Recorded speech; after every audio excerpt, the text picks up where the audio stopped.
All right, everybody, welcome into the Swishlist Podcast, Season 2, Episode 12, All-Star Weekend Edition.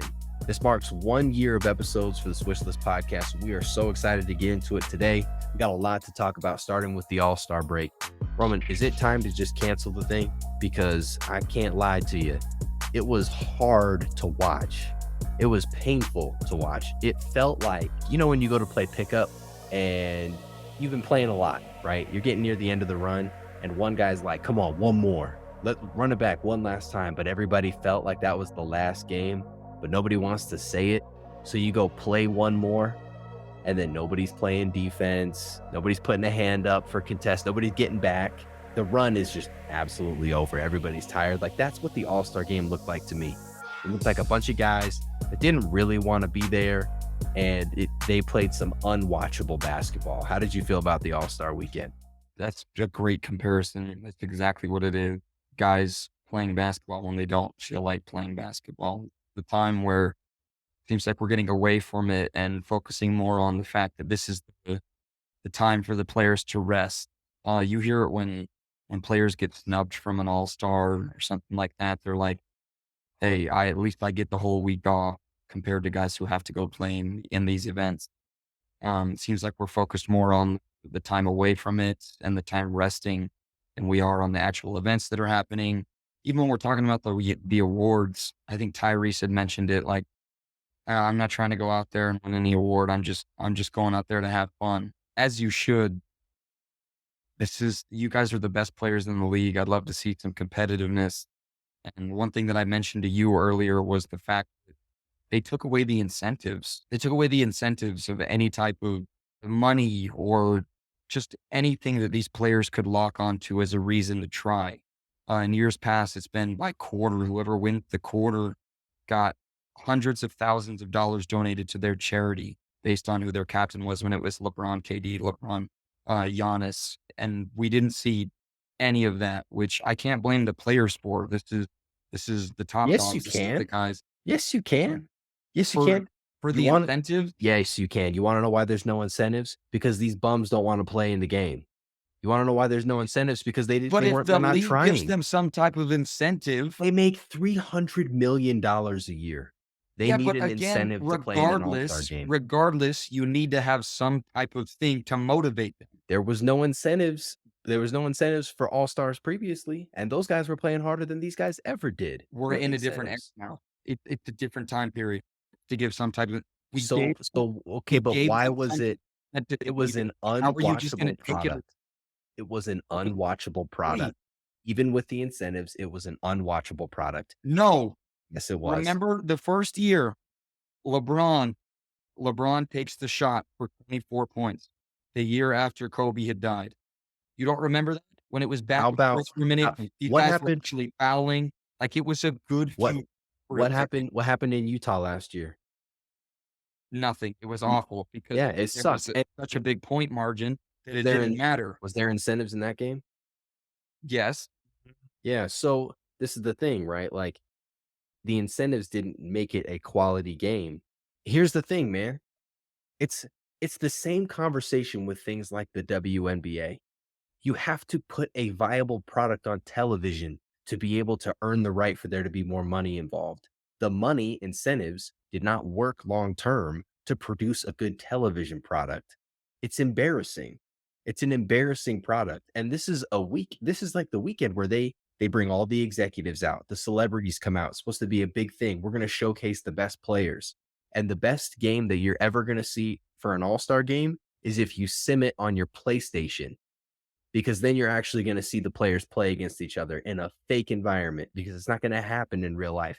The NFL, they got rid of the Pro Bowl game of padded up games because people weren't playing anymore. This isn't unique to the NBA, but like, I can understand football not doing it because that's a contact sport. I can understand pitchers in baseball because that there is literal wear and tear on their arm. But like, this is ridiculous, man. We're talking about what, 200 points being scored? Like, this is a joke, man. This is a 168 joke. three-pointer attempts. 168 threes, Luka just throwing it. Well, this is the Like, thing is you got guys just pulling up from 40 feet like it's entertaining. And I know it's fun for them on the court, from a viewing standpoint, it's not entertaining. And I just want to ask you, what do they do besides getting rid of it? Is there anything they can do to bring it back competitiveness? I mean, you go back and watch one from 15, 20 years ago. If somebody drives, they're trying to make a highlight play on the block. Like they're trying to do something on Mhm. the defensive end. Like guys are just walking around now. What kind of incentive is there? Or is it just over with? There isn't one, it's done. No, it's over. There's nothing you can do. Like LeBron in the post game, and we'll talk about some of his comments throughout the podcast, but where he talked about like, yeah, we got to do something. He made it seem like he wasn't the one playing in the game. Like he was playing in the freaking game, being like, yeah, we got to figure this out. We really got to. I'm like, hey, you know what? You know what actually would probably make a difference if LeBron James walked into the locker room and said, everybody freaking play ball today. It's his league. It's been his league for the better part of a decade. If he walked in the locker room and said, lace them up for real. We're actually going to play today. Like you guys are trash. You've heard the stories about when Jordan was in the locker room, what he was saying to all these guys. He was talking all kinds of trash. Of course they're gonna play after something like that.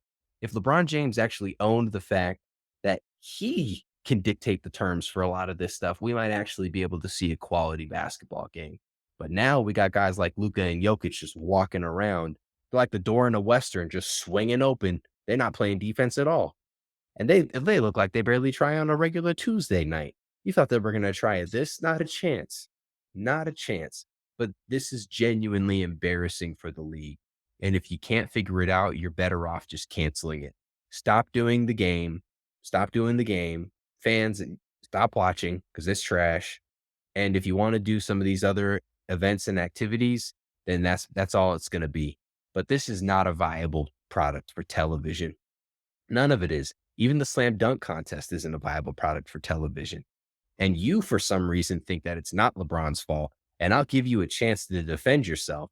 But before you do, I'm going to say this. Michael Jordan competed in the dunk contest 3 times, Dominique 5 times. Kobe Bryant was in the dunk contest. Vince Carter, the best skywalkers in the league, were in the dunk contest until LeBron James decided that he was not going to do it.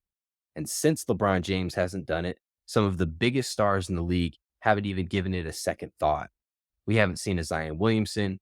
We haven't seen John Morant. We haven't seen some of the best players, some of the guys that we know can jump. They don't do it. We get Jaylen Brown, who wants to try and be woke and wants to cover his eyes like this, paying homage after jumping over Kai Cenat over a 4 foot jump when people are jumping over Shaquille O'Neal, and he doesn't even do the dunk right. And then wants to say in the post game interview, people are going to respect these dunks if they look back at them. No, they're not. It was a joke, man. The whole thing's a joke. The whole thing's a joke. It's embarrassing. It's embarrassing for the league. Shut it down. Yeah, the dunk contest is an awful product at this point. I feel like we haven't seen a good one in a few years now. And I mean, the last one was probably Zach Levine and Aaron Gordon. Yep. It's probably the last really good one that we've seen. And once Aaron Gordon lost back to backs and, he got kind of angry about it, a lot of people thought he should have won. Hmm. And I feel like it just went downhill since then. Like people started kind of bashing the dunk contest. And again, like you said, we're not seeing the super flyers like we expect. I mean, I remember Zach Levine. I think the greatest dunk that I've ever seen. Zach Levine, one step in from the free throw line, between the legs. He went between the leg from one step in from the free throw line. One of the greatest dunks I've ever seen in the dunk contest. You have Aaron Gordon sitting in midair as he jumps over the magic mask spot. Hmm. Two of the greatest dunks we've ever seen. You see dunks similar to this, but I don't know if we're desensitized to the dunks or what's going on with it, but it's just not the same product as it was even 5 years ago. I don't know if there's anything more that you can do with a basketball. And you got these social media dunkers that's all they do. And I feel like they have the juice. And by the time you get these NBA guys, like they can't do what those guys can do. If there's no Instagram and the only time you're seeing dudes jump out the gym, it's the dunk contest. I think it changes things, but the creativity isn't there. And then the names aren't there. I think that's what makes it tough. I think if the dunks weren't as cool, but you had the big names, I think it'd be fine. I think you'd have a pretty decent product, but we don't. To be honest with you, watching the All-Star game, if you wanna go and see 200 points get scored, go watch the Harlem Globetrotters because at least they're funny. This isn't even there's no jokes here. This isn't even funny. If you wanna go see scoring and all kinds of fun stuff, go watch the Globetrotters because that's gonna be a better product than this. It hurts to watch. You talked about it with Jokic and Luka. Like Jokic has mentioned it himself. I should not be in the All Star game. I'm not entertaining. He said this multiple times, and it's true. And it's just becoming more and more of a. Are we going to see anything interesting happen in the All Star game? Like few off the backboard lobs, cool dunks here and there.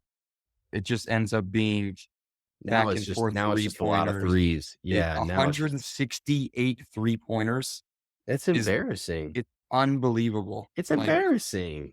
players are just coming down, not even driving kicks, like just take turns. Somebody shoot a three, and we didn't even see a crazy amount of like Cat put up 50. It seemed like he was kind of trying, driving down, getting reverse dunks and stuff. But I mean, his team was down 20 the entire game. I expected second half for the West to come out and put up a fight a little bit. They didn't, and I think it kinda goes back to what you said about LeBron. Like, I'm sure LeBron had checked out by halfway through the first quarter. He was Oh, done. dude, He was done, and I mean, he's getting old. This is his 20th All-Star game.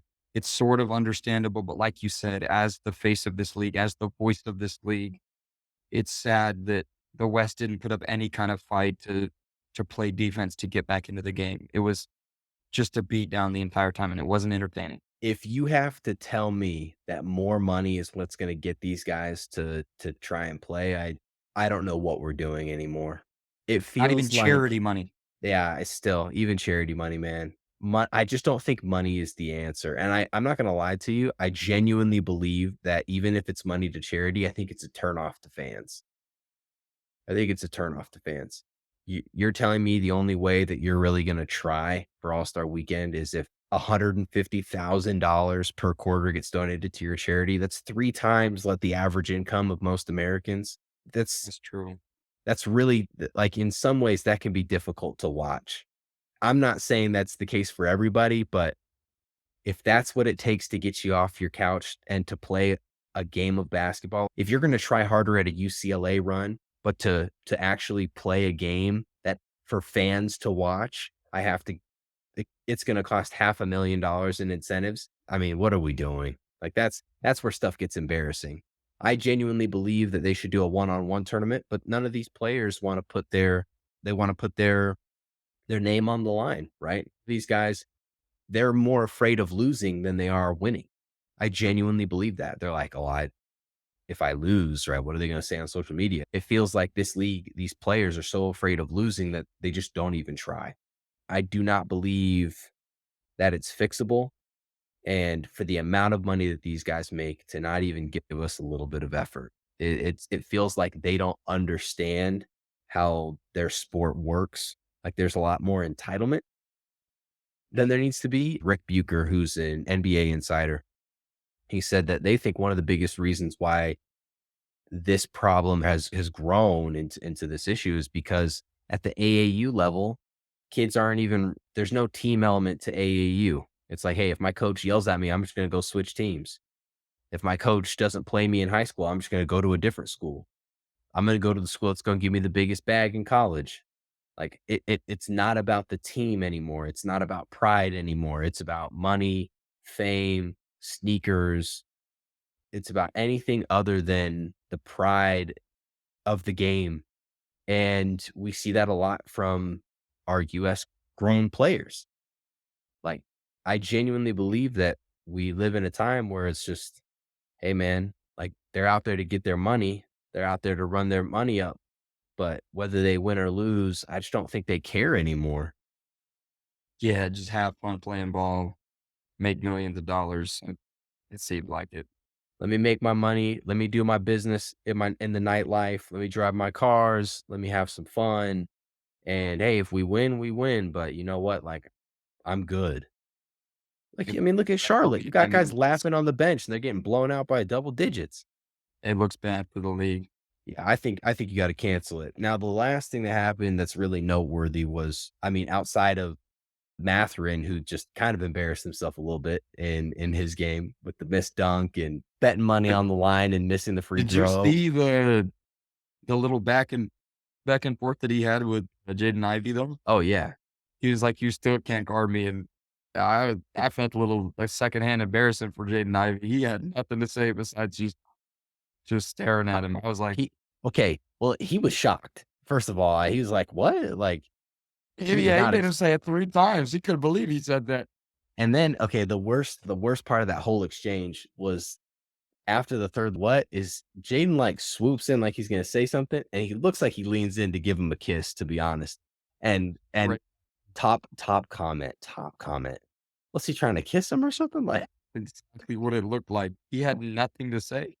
He couldn't think of anything to come back with. He just stared.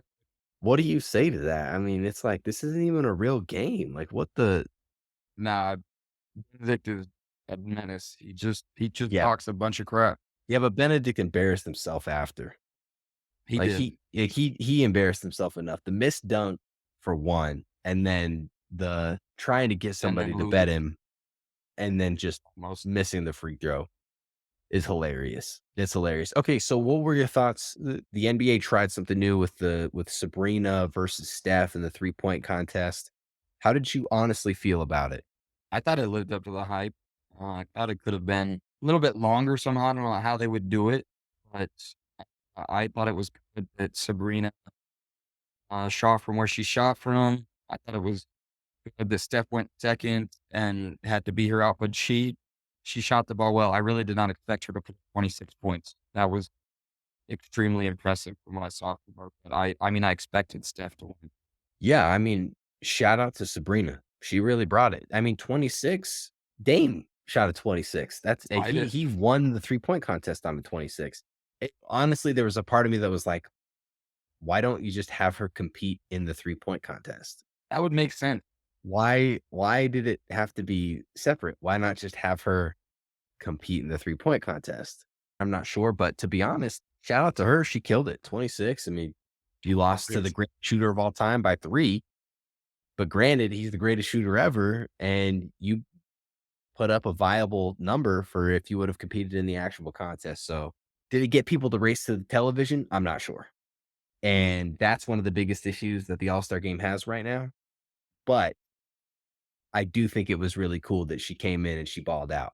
Like, that was special. I'm gonna be honest. I think that was the thing that I got the most excited for. All-Star Saturday night, we had a game Saturday night, so I didn't get to see it live. So I shut off all my notifications. Everything was shut off the entire time so I could watch it the next morning because I found a site that replayed the entire stream.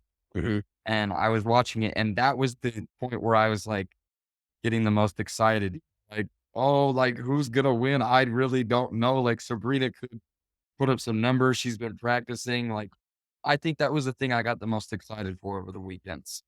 Shout out to them for, hyping it up, making a good product with that. And shout out to, yeah, Sabrina, she shot the ball very well. Do you believe there's anything this league can do to save All-Star Weekend? It's going to be some type of different event. And I don't know what they're going to make, but as of right now, with their events, no, it's a dying product. You're going to get the diehard fans who are, of course, going to tune in. But I heard from multiple people that they just turned off the game because it was just so unentertaining. So It's trash. It's trash. It is trash. let us Now, know in the comments after the yeah. If you think there's a way to save All-Star Weekend, I need you to let me know. I need you to let me know. because we've been trying to do this for a year. Yeah, you know what I think would do it? This is what I think would do it. You wait, you gotta drop people's pay. I think if you cut people's pay, then they're gonna come out to play. Hey, It, it, man. it would definitely hurt to see money not to lose money than to like not Yeah. get money. I Yeah. I, I like that. Now, I don't know how you could even do that because then it's like a curse if you become an all-star. There's There's gotta gotta be be something. something. Now, in talking through some of the post-game interviews, I don't know if anybody embarrassed themselves more than Jaylen Brown. Once again, one of the worst dunks I've ever seen in the dunk contest. Just a terrible effort. And here's a guy that in one of his interviews gets asked what are his thoughts on the 65 game rule. And in the same breath, he says that he doesn't feel like players should win awards and MVPs if they play half the games, but he feels like 65 games is too many. He's like, why not 58 or something in the 50s? Does he know what this goes back to a thought that I've said multiple times. I don't believe that these players actually understand how they make their money. This league isn't self funded, it's funded by people watching stars play on television. If you don't play and people don't watch, then the networks will not pay the amount of money that gets you guys to be paid more money. Now, there's always going to be a market because streaming services, they want live television. And there is no greater live television than sports. Nothing better than the NFL, the NBA. That's why people are still paying for MLB or NHL, like TNT, NBC, CBS, all ESPN, all these networks, they want live sports. It matters. It moves the needle in terms of subscriptions and eyeballs tied to a screen. But I don't want to see G League players in these games. And as awesome as it is to see a bench guy score, you want to see the stars play against the stars. It's like in college basketball in the March Madness. You want to see a team beat Duke, but nobody wants to see Lafayette State play against Grambling. Like nobody wants to watch something like that. You want to see Duke play and Kansas play and UNC play. Like we go to see stars play. And when guys come in here and they're like, "Ah, man, playing 80% of the games, that just feels like too many. I want to play like 68% of the games and I still want to get my awards and I still want to get paid all my money and I still want all these things." Where does the entitlement end? I don't know. It's it's a tough situation to call out too, because with Joel Embiid getting hurt, uh, everybody was talking about how he was faking his injury for a minute and like he might have come back a little too early from what he was dealing with to try and stay in that 65 game minimum. And in doing so, he got hurt. And it's where do we teeter that line of how much do these guys need to play? You mentioned it earlier. Uh, you can miss almost 20 games and still make that 65 game minimum. Mhm. So I think it's finding that balance. Where are these guys going to take their break? Um, Again, like you said, it's an entertainment business. These guys have to play, especially when they're the NBA's game of the week on ABC and TNT. They have to be playing those games because I don't know what the percentage, but I'm sure it's very high when the Lakers play and Anthony Davis and LeBron James are out for tonight. Or I mean, you could go with any number of teams. The Suns are playing, Kevin Durant's out for tonight. Okay, I'm not tuning into that. But there's so many people who say that just based on one player. So we need to get these guys playing, especially in these nationally televised games. And I don't know what it is to make them play, but again, these guys can miss almost 20 games and still make it. It's just you got to put it in perspective. And I will say this, it's not always the players that want to sit. There are plenty of times that it's the medical staff or the organization says, "Hey, you're not playing tonight." I'm not going to say that like Jason Tatum has come out and said, like, I have to fight to be able to play in games because the organization doesn't want me to play that night, or they don't want me to play in this back to back or that back to back. And so that needs to be acknowledged at a certain level. But 20 games is it's a pretty sizable number. To me, I don't really think that you have to do anything. I don't think you should have to do anything. If a guy is, "Hey, look, I'm on the verge of getting a supermax contract. I got to play my minimum games so I can qualify." That's just the way that real life is. You got to play through some stuff. You got to figure out a way to make it happen so that you can get paid. And if you don't hit the number, you don't get paid. In real life, in the real world, let's say you're in a sales job working commission. You got to generate 10 sales a week. If you don't hit 10 sales, guess what? You don't get paid all the money. There's nobody that comes in and says, "Well, if you made 7, I'll pay you the same amount as if you made 10 because I just care about you that much." That's not how life works for adults. It's just not how it goes. And so I'm more than okay with it because the players that need it are going to fight for it. They'll make it happen. And there are going to be some Joel Embiid situations out there where man, it's tough and you feel bad for the guy. But Joel Embiid also was the MVP last season. And if he's fighting for MVPs, he'll make it happen. And if he wants to win a championship, he'll make it happen. And he can come back next year with a vengeance. Can't disagree with that. No, there's nothing to disagree with because the only people that are delusional enough to think that anything else should happen are the players, which who the heck knows what's going on in their heads. And then the sports media that the only way they're going to get stories is if the players like them. And so they just say whatever the players want. And so we get this just word vomit from the league. It's just hard to listen to. 58 games. What a joke. Now, LeBron, he did talk in the post game about whether or not he would have a farewell tour, along with a few other things, how he felt about finishing his career with the Lakers. So, Roman, my question to you is it's not necessarily how long is LeBron going to play, because I don't think that anyone other than LeBron James knows what that is, what that number is. But do you believe that he gets a farewell tour? Yes, we know who LeBron is. We Yeah. know what games he's trying to play at here. I mean, we literally saw this a few months ago with him saying he doesn't know what's well, not a few months ago, end of last season, talking about he doesn't know if he's going to retire. He said he's 50-50. We all know what side he's leaning towards. He's going to make a whole story out of it, but in the end, we will know when LeBron's last season is. Hmm. I don't know how close to the beginning of that season it'll be, but the man will have his farewell tour. This was LeBron's last time playing in this city. There's no way we don't get that, especially with the character that LeBron is. It's definitely going to happen. Do you believe that LeBron runs his farewell tour in a Lakers jersey, a Cleveland Cavaliers jersey, or the field? I think Lakers, I think he's comfortable with where he's at. Wow. I don't see him leaving. I really don't. Unless Bronny goes somewhere. But then again, that's far in the future. I don't even know how Bronny's draft stock is looking. I know it's not very great. I think Lakers. Man, it's really that's a tough one to figure out. So I will say this about Bronny and his like league status situation. There is a belief around the league that they will be able to get LeBron James if they invest the draft pick into Bronny. The Lakers have commented and said that they are interested in drafting Bronny so that he can play with LeBron James. But other organizations know this, and I don't believe that it is a play to find another championship level player, the next all-star. If I'm the Washington Wizards and I am having trouble selling tickets, I would for sure draft Bronny James with my second round pick. I would without a doubt draft Bronny James because if you're telling me I have a chance to get LeBron for at least a season, I would take that shot immediately. Most second round picks don't even make it to the league. They're in the G League at best or on a two-way contract. You're not seeing the Draymond Greens and the Jokic's of the world very often. They are very, very rare. There's a reason Jokic got drafted during a Taco Bell commercial because that's the quality of player that normally is sitting there in the second round.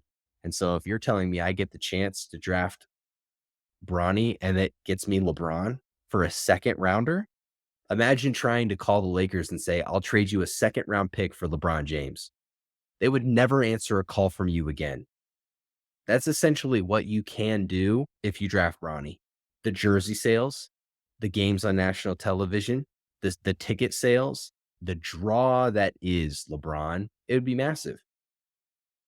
Now, would LeBron voluntarily walk away and from the Lakers to do a farewell tour somewhere else? If we're looking off the court, purely off the court, the one thing that LA has that really no other city does is LeBron.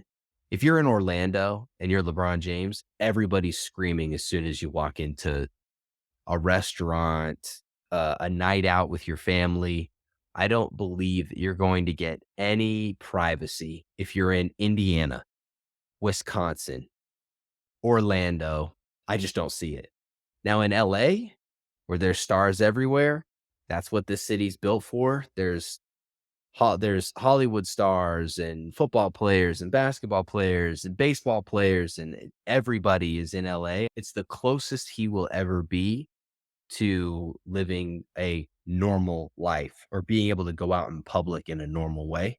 And I do believe that that means something outside of just his businesses are all out here. His family is out here. That's where they're going to be going to school. I think if anybody has a shot, it's probably Cleveland. I could see him doing it. I could see him doing the last year in Cleveland, just really bringing it home. But then again, it is Cleveland. We don't even know if they'd want that. Oh, yeah, I was gonna say Cleveland's, like, in a good state right now, Yeah. which is kinda bad for them. It'd be a perfect Having a time for farewell to LeBron James LeBron. to come back. It'd be perfect. But the best players have had farewell tours. Michael Jordan had a farewell tour. Kobe Bryant had a farewell tour. I get that Tim Duncan did what he did, but that's no surprise from Tim Duncan. Even Dirk had a farewell tour. Paul Pierce tried it, but LeBron James, he deserves a farewell tour. And I genuinely don't think that Adam Silver would let him do anything else. I think Adam Silver would say, not so fast. We need this. We need this. And LeBron's gonna love it too. What are we talking about? He's so LeBron's gonna arrogant. love He's it. gonna love it. There's no doubt. It it'll be the only time he plays in Utah. He hasn't played in Utah in like Nah, 5 years. I might have to buy a ticket to that game. I was really thinking about that today. When I saw the video, I was like, "Man, do I buy a LeBron James farewell tour ticket?" if I'm After there, we're going. after what I'm in happened to Utah. Kobe I feel like I have to do it. Oh, Not yeah. getting a It's in ticket to your see state. Kobe. Yeah, not getting a ticket to see Kobe play and then, like, him sadly passing. Now I look at it and I'm like, "Man, I really had a chance to watch Kobe Bryant and I just didn't do it." Are we going? Yeah, we have to. If I'm in Utah, we have to go. All right, all right. LeBron, you got 2 Come on, you people that are better gonna play. show up to the stadium. It'll probably be the one farewell tour game he doesn't play. Ridiculous. How we dated Utah. I don't need to care. I'm gonna play in every stadium but Utah. Come on, It man. makes sense. The Jazz. Jazz, baby. The Jazz. Okay, speaking of another all-star player that wasn't there for All-Star Weekend, but it sounded like a coach actually listened to me. That's right. Klay Thompson came off the bench their last game before the All-Star break, which I do believe was calculated. It was very calculated because now it's only a story for a day. Only a story for a day, and then it's All-Star week. Right now, it doesn't matter as much coming back. Klay Thompson came off the bench. Steve Kerr made the decision to make that adjustment. Seemed like Klay was pretty pissed off. He scored 35, showed up big. I don't think that's going to be something you're going to see very often. But Klay is coming off the bench. He didn't seem too happy about it. What are your thoughts with the transition?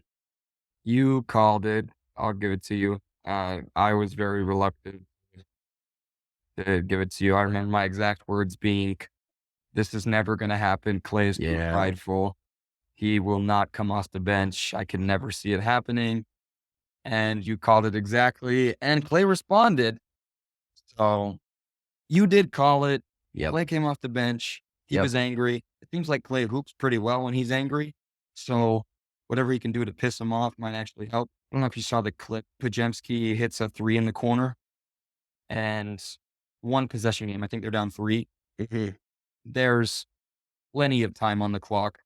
If they can just get one stop, they'll get the ball back. You have Stephen Curry, Klay Thompson, who could put up a good shot, plenty of time left. And Steve Kerr is just on the side screaming, Yes. "Do not Yeah. foul. Do not foul." And Klay just autopilot, boom, foul, Yep.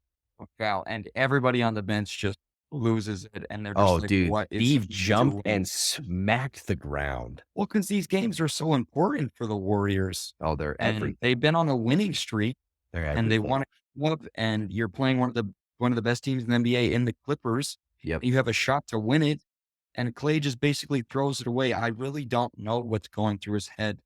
Like, this is the NBA. Like, how do you not realize it's a one possession game if you can just get a stop? And like, How do you not yes, realize time sometimes and it makes possession? sense to foul, but like, it seemed like he was so sure about because he didn't even look over at the bench after he did it. He just like wandered back over to where they were shooting the free throw. Yeah. Everything was good. There was no problem with it, but he got moved to the bench. You called it, and it seems like it's working so far. Their starting group is doing very well. Chris Paul's going to be coming back soon. Hopefully, can make an impact on the team again, Mm. and plays a bench player now.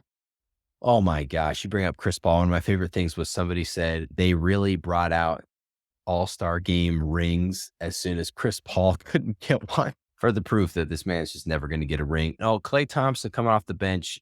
Anybody that doubted me in the comment section when I called this out last summer, do you smell that? Do you smell that?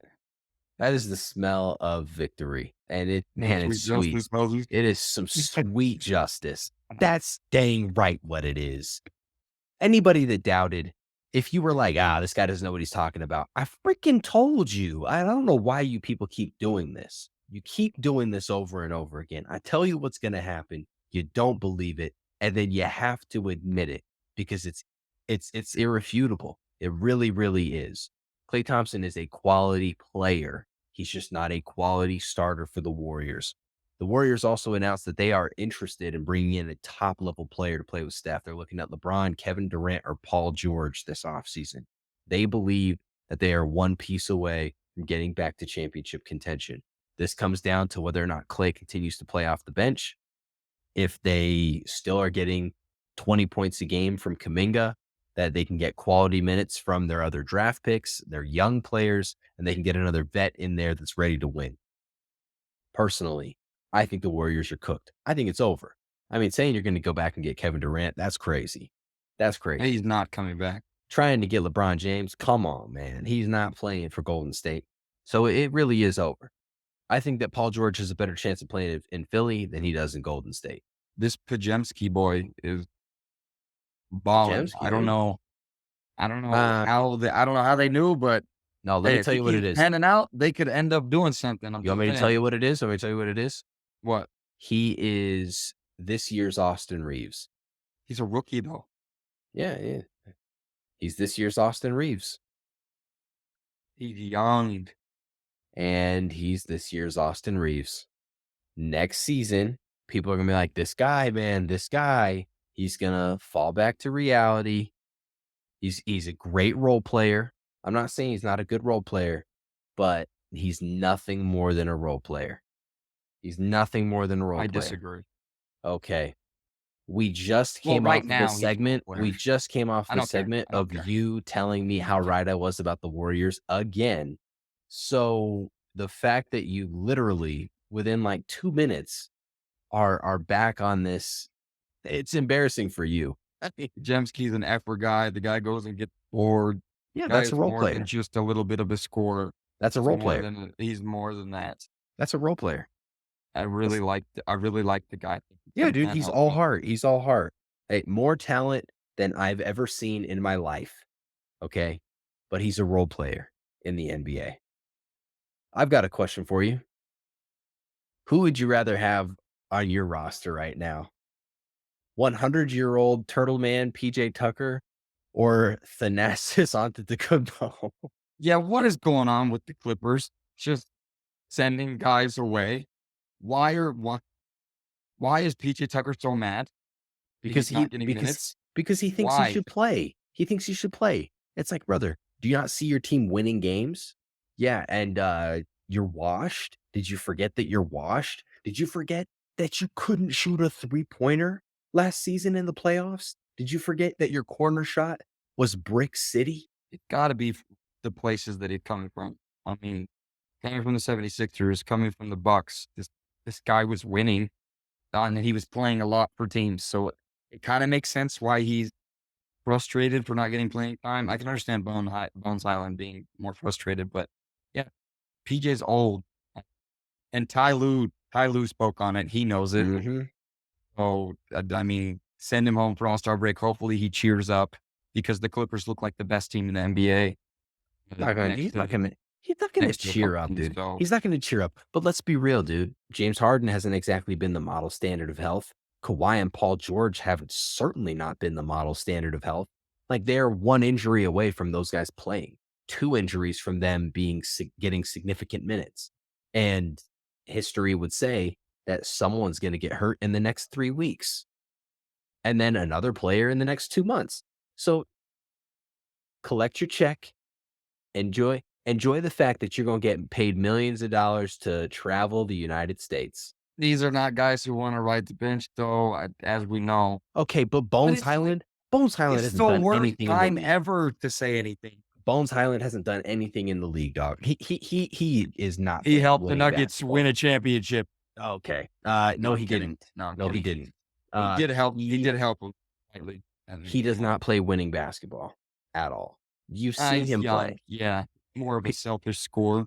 But PJ Tucker can't shoot a basketball. come on, why would you choose to say I'm not playing on a team who is on the biggest role in the NBA? I don't know, dude. Like that's They well, just like, how does that not click in your head? Like, hey, maybe I shouldn't talk about playing time when I'm on one of the best teams in the NBA. Maybe I shouldn't be angry that I'm not playing. I think if your agent is like, "Hey, we're interested in playing for another team," that's one thing, but you making the comment is stupid. Not to mention the fact that, like, it's not like PJ Tucker would be willing to go to Oh Sacramento no, he's gotta win now. or Orlando or something. Like, he wants to go to a contender. It's like, guess what, buddy? You're on one right now and you're not playing. What do you think's gonna happen if you go to a different one? You're not that guy. Back to your question though. Mm, It's tough because 'cause Thanasis is a I've never joke. seen Thanasis play in real minutes.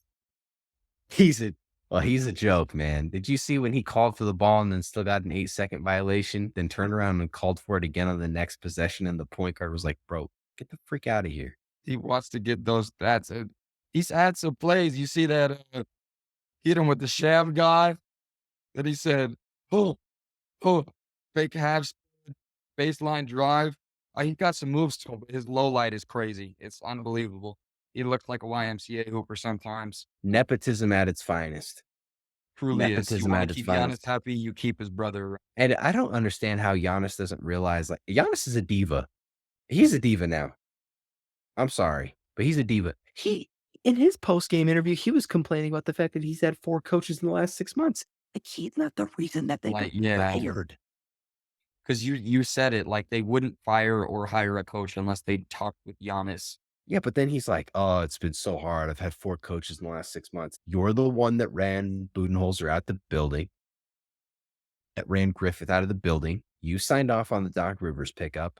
You're the one whose brother is on the roster when he shouldn't be, and you're gonna blame anyone other than yourself?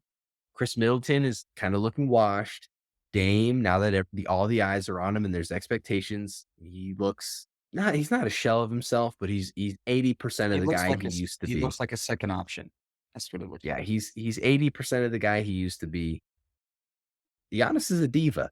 He's a diva now. But yeah, to fire your coach after 1 year of not winning, the entitlements of that is crazy. I don't know how much Giannis played into that, but, yeah, they lost in an awful way, but the firing of the coaches has been bad from their side, been really bad.